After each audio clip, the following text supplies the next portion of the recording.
虽然很多人印象中对于上海女人的印象不是太好，就觉得太作啊，或者是有一些公主病啊这样的感觉。台湾女生，我觉得大家都会觉得很温柔啊。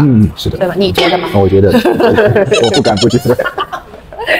然后呢，艾嫂其实还比较过台湾男人跟上海人。说实话，我看到他，因为有没有觉得被戳到？因为做影片呢，我们都是会把一些比较抢眼球的、比较有一些挑衅的话拿到前面来说，所以我一看了他一个开头，心里有一些，就是他说上海小男人，我就小心眼的有点生气了。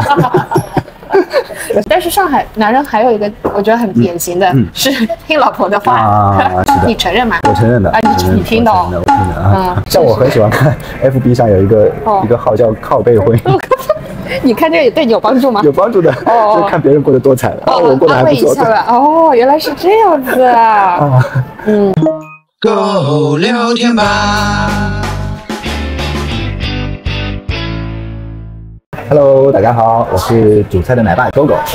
今天邀请到艾嫂，真的很不容易，趁着她去生第3个小孩之前把她抓出来，非常荣幸能请到艾嫂。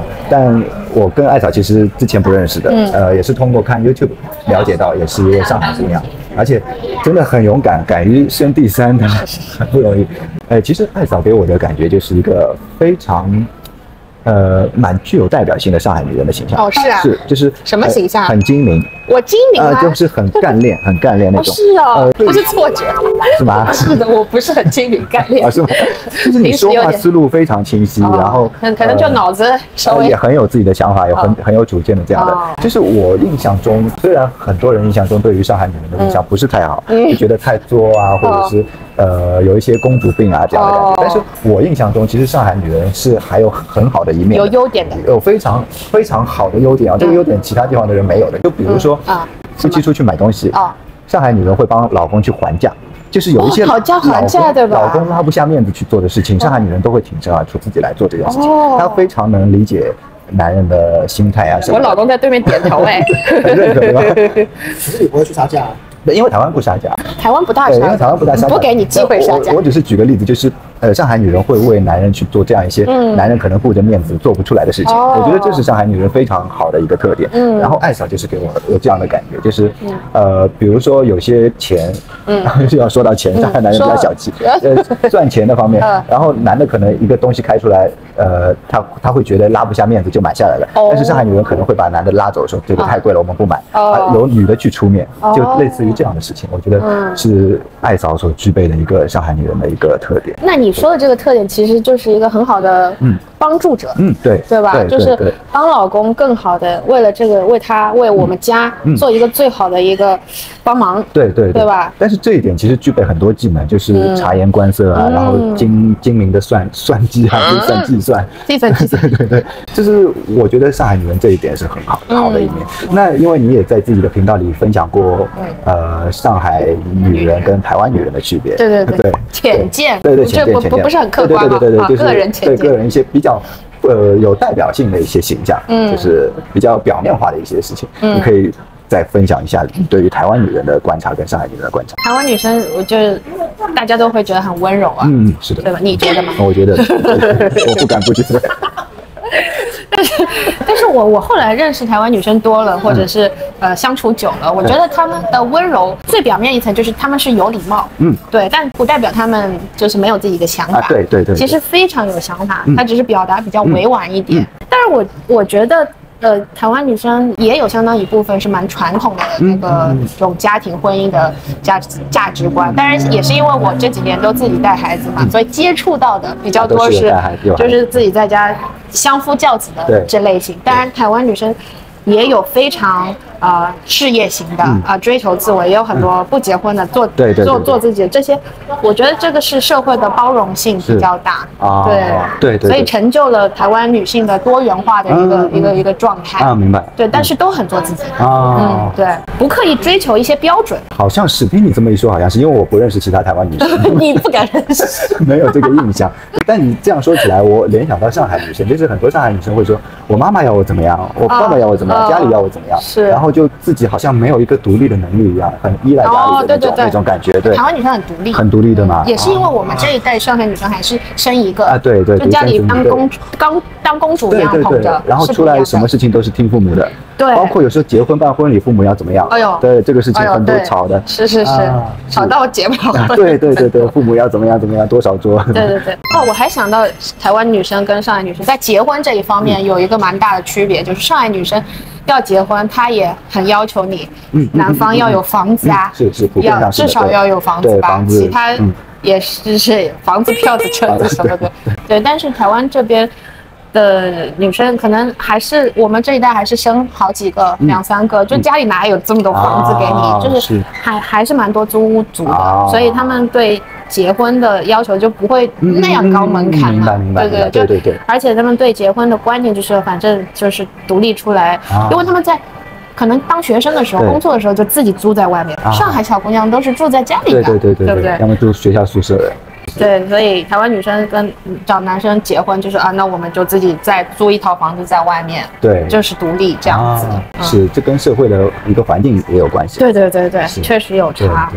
蛮有意思的分享，因为不了解台湾女生。然后呢，艾嫂其实还比较过台湾男人跟上海男人。说实话，我看到他，因为有没有觉得被戳到？因为做影片呢，我们都是会把一些比较抢眼球的、比较有一些挑衅的话拿到前面来说，所以我看了他一个开头，心里有一些生气了。他说上海小男人，我就小心眼的有点生气了。但是看下去呢，他其实并不是的，还是有在做一些深入的分析啊什么的。对，所以你可以再跟我们深入的，不是很客观的片面的分析。对，我觉得上海男人是有优点的。对，在那个这个顾家方面非常的有优点。你看那个狗就在家煮饭，是吧？这个福利我就是这辈子应该享受不到了。我们家煮饭就是我本人。对，他为了煮饭真的是可以付上很大的代价的，对吧？这个上海男人说马达手就是买菜、洗菜还是洗衣服啊？打一档。打一档啊！但是现在洗衣机洗。对。那我老公也洗衣服的洗衣机至少有洗衣服。煮饭这个确实是在家庭生活中，我们知道这个是一个很大的一环，很大的工程，也是这个家庭幸福指数的影响很大哦。每天可以吃到热腾腾现成的饭菜，这真的是差很多。对，顾家这一点真的是。但是上海男人还有一个我觉得很典型的是听老婆的话。你承认吗？我承认的。你听的哦。还是沟通，尊重，沟通。对。那相对来说，我觉得台湾男人现在普遍嘛，比较女权主义，或者男人的那个求生欲也很强，对吧？老公的求生欲很强。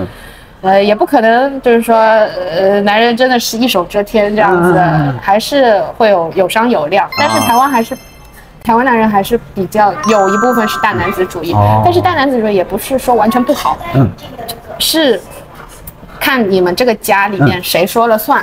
我们家就是我老公说了算。是啊。对，很惊讶吧？对，有点看不出。对，我觉得这样子的那个体系有点像公司里面，就是其实很多夫妻沟通的问题也不是什么原则性的问题，对吧？但是有些事情就是很紧急，或者你必须要有一个决定的时候，那到底是谁说了算呢？所以你们家就是老公说了算。对，不然这个效率会拖很久啊。但是有担当，对，他也会担责任，因为自从我这个全部让他说了算之后，就是决定权在他手里之后，他做决定会更谨慎，然后会更考虑我或者是全家的一个需求，他会去做这个平衡。就像这个老板，我是他秘书嘛，对吧？我帮他，我有时候会跟他说，有这个 A、B、C 3个选项，但是利弊是怎么样？那我更倾向于哪个？但是决定权由老板你决定，是这样子的。